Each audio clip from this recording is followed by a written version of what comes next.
Global के chairperson और managing director Devina Mehra जुड़ी हैं। उनसे समझते हैं कि उन्हें मार्केट का टेक्सचर इस समय कैसा लग रहा है। देवीना जी, गुड मॉर्निंग।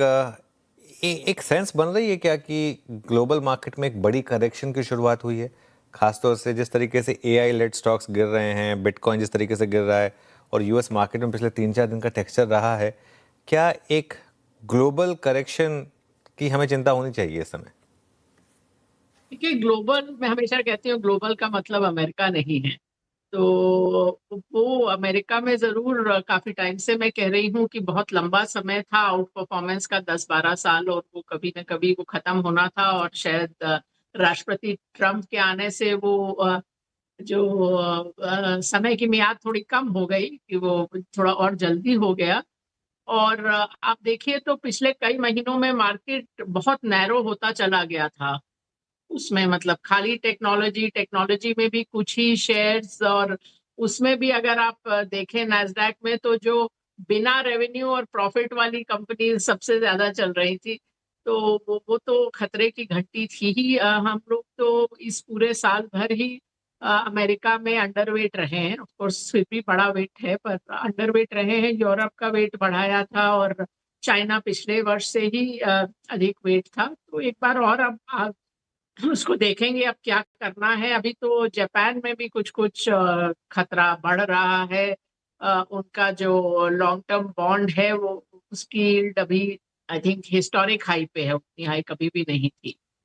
तो उसके कारण भी पूरा जो दुनिया का फाइनेंशियल सिस्टम है, उसमें कुछ ना कुछ तो चीजें बदलेंगी। जापान का अपना डेट बर्डन भी काफी है, और जापान काफी अमेरिकन बॉन्ड्स भी होल्ड करता है। तो वो थोड़ा सा, वो भी एक देखने वाली चीज है। उसमें थोड़ा और स्टडी कर रहे हैं। पर ऐसा भी नहीं है कि पूरी दुनिया एक साथ ही जाती है, ये भी एक मिथक है।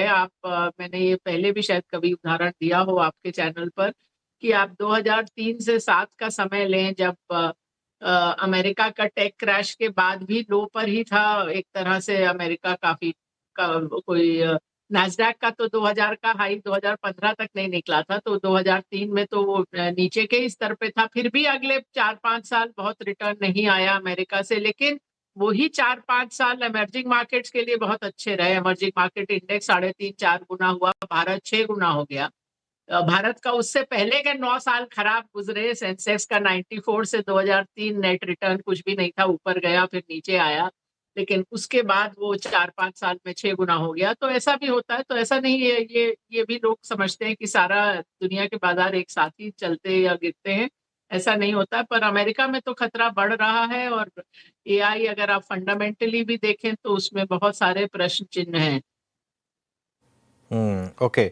तो मैं इसलिए इस पूछ रहा हूँ कि इसको भारत के कॉन्टेक्स्ट में कैसे देखें, क्योंकि हमारी मार्केट ने पूरी ग्लोबल रैली में पार्टिसिपेट किया नहीं था। अब ऑफ लेट थोड़ा सा एक मोमेंटम बनने लगा था। इस समय इंडियन मार्केट पर आपका क्या व्यू है?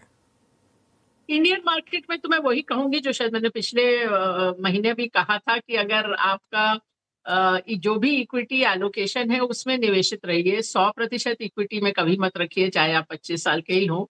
लेकिन जो भी आपका इक्विटी एलोकेशन है उसमें निवेशित रहिए। ऐसा कोई बड़ा क्रैश का खतरा नहीं मुझे नजर आता। ऐसा नहीं है कि ये मैं नहीं कहूंगी कि यहाँ से नीचे जा ही नहीं सकता बाजार, लेकिन कोई बड़ा सस्टेन्ड क्रैश होगा ऐसा खतरा मुझे नजर नहीं आता। तो आप निवेशित रहिए, क्योंकि अगर आपको एक एक बार जो अपमूव मिस होता है उसको आप दोबारा पकड़ नहीं पाते हैं, तो वो भी एक खतरा होता है। बाजार में निवेशित रहने का एक खतरा होता है, लेकिन ना निवेशित रहने का भी एक खतरा होता है। मैं अगर अपने फरवरी के जितना भी मैंने लिखा था और जहां जहां भी इंटरव्यू दिए थे, मैंने यही कहा था कि आप अगर करेक्शन का इंतजार कर रहे थे निवेश करने के लिए, तो आपने निवेश किया क्या? तो फरवरी में तो निफ्टी 22,000 में अंत हुआ था, 22,100 पर मेरे ख्याल से। तो वहां से तो आपको रिटर्न आया ही है। तो अभी भी ऐसा नहीं लग रहा। और अब तो अर्निंग्स में भी आपको भारत में जो नतीजे मेरे हिसाब से तीसरी तिमाही के आपको और बेहतर नजर आएंगे। मैम गुड मॉर्निंग, वीरेंद्र बोल रहा हूँ। ये जिस प्रकार से इस बार के नंबर्स आए, उसके बाद जो प्राइवेट कैपेक्स की फिगर्स हैं मैम, जो for the first half of this fiscal, जो जिनमें एक शार्प जंप है versus last year, expansion plans, उन सबको सुनने के बाद आपका मैम थोड़ा सा कंस्ट्रक्शन, इंफ्रा और कैपिटल गुड्स पे व्यू जानना चाहूँगा मैं इस वक्त। बहुत ज़्यादा कभी बदला नहीं है व्यू। देख रहे हैं कैपिटल गुड्स में तो देखिए एक बड़ा मूव आया था जो हम लोगों ने पार्टिसिपेट फुल्ली किया, वो अक्टूबर 2021 से हमने कैपिटल गुड्स पे हम ओवरवेट थे। अधिकतर फंड्स को ये बात समझ में आई 2-2.5 साल बाद, 2023 के अंत तक। तो वो तो 3 साल तो फुल्ली पार्टिसिपेट किया। अभी हम लोग का मार्केट वेट टाइप का होगा कैपिटल गुड्स में, बहुत अधिक निवेश भी नहीं है, बहुत कम भी नहीं है। पर अभी ऐसा भी नहीं लग रहा कि अब यहाँ से कोई मतलब वही सबसे बेहतर सेक्टर है, ऐसा नहीं लग रहा, बुरा भी नहीं लग रहा है।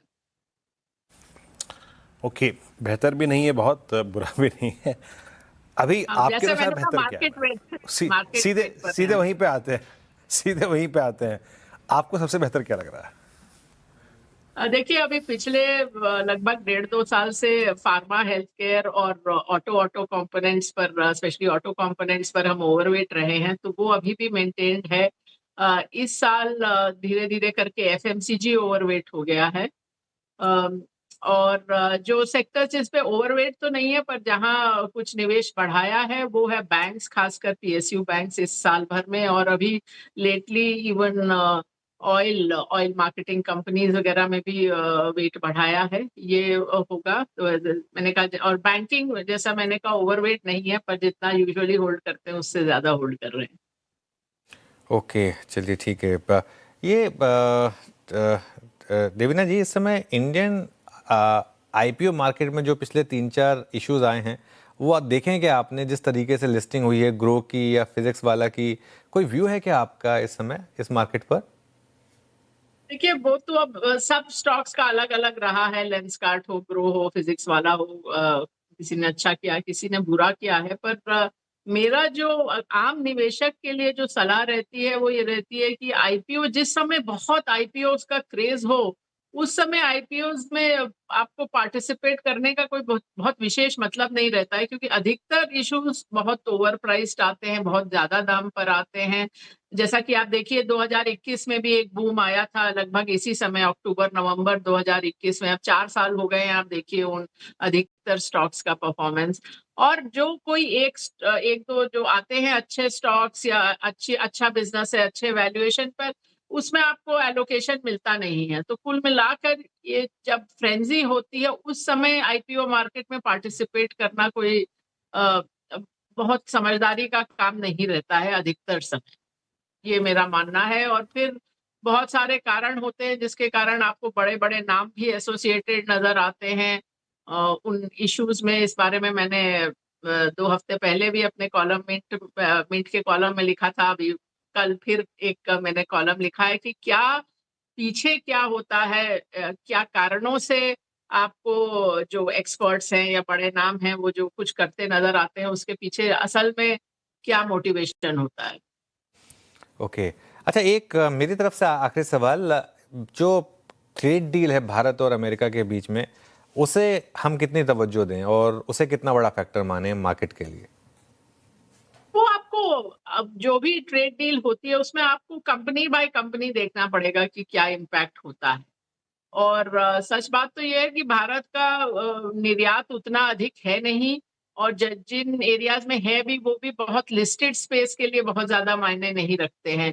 लिस्टेड स्पेस में जहां आपका एक्सपोर्ट होता है फार्मा, उसमें आप अधिकतर बड़ी कंपनियां जो अमेरिका में बेचती हैं उनका अमेरिका में प्लांट भी है, तो वो भी इतना डायरेक्टली उनको भी अफेक्ट नहीं हुआ था, उतना सीधा सीधा असर हुआ नहीं था। पर अगर मतलब यहाँ से टैरिफ कम होते हैं तो अच्छा ही है, मतलब ऑन द मार्जिन तो बाजार के लिए, अर्थव्यवस्था के लिए, रोजगार के लिए, सबके लिए अच्छा है। ओके, अच्छा मैम, एक एक एक शाखा, एक ब्रांच, एक स्पेस जो कि बहुत दिनों से शांत है और नंबर्स भी इस बात बहुत एनकरेजिंग नहीं रहे, दैट्स रियल स्टेट। अब ये पूरा सीक्वेंस है, रियल स्टेट हो गया, रियल स्टेट एंसिली हो गया, होम इम्प्रूवमेंट हो गया, एचएफसीज हो गया। यहाँ पे आपका व्यू इन नंबर्स के बाद, इस क्वार्टरली नंबर्स के बाद? देखिए हमारा निवेश था नहीं इस सेक्टर में, हमको ये काफी रिस्की सेक्टर लगता है। और फंडामेंटल्स के लिहाज से भी अब आपको जितना डेटा भी आ रहा है कि सेल्स कम हो रहे हैं और दूसरा भी, अगर आप किसी से भी बात करें, जो पेपर में दाम छपते हैं कि पर स्क्वायर फुट ये रेट है, जब कोई बेचने जाता है, मुझे तो आज तक कोई नहीं मिला जो उसके आसपास भी अपनी प्रॉपर्टी बेच सका हो। तो real estate as an investment, इसलिए मैं कभी किसी को सलाह देती नहीं हूँ। अपने आप के रहने के लिए घर लेना है वो अलग बात है, और रियल एस्टेट कंपनीज में भी हमारा निवेश तो है नहीं फिलहाल, तो इसलिए उतना ज्यादा हमको हमेशा से रिस्की एरिया लगा है। ओके, रियल एस्टेट में अभी शायद थोड़ा सा रिस्की है। सर अच्छा, एक आखिरी सवाल फिर, कोई नई थीम्स आपने आइडेंटिफाई की हैं क्या देवीना जी, जहां पर आपको लग रहा है कि इस समय एक कोई आपने इन्वेस्टमेंट की हो फ्रेश, जिसके बारे में बता सकती हो आप, जो अच्छी लग रही हो आपको? जैसे मैंने बताया कि कुछ सेक्टर तो पिछले साल से ओवरवेट है, इस साल एफएमसीजी होते होते बढ़ गया है, अब ओवरवेट हो गया है। पीएसयू बैंक्स में एडिशन किया है, और सबसे हाल फिलहाल में ऑयल मार्केटिंग कंपनीज को उसमें निवेश बढ़ाया है। ऑलराइट, चलिए देवीना जी, बहुत बहुत शुक्रिया आज हमारे साथ जुड़ने के लिए और अपना कीमती समय हमें देने के लिए।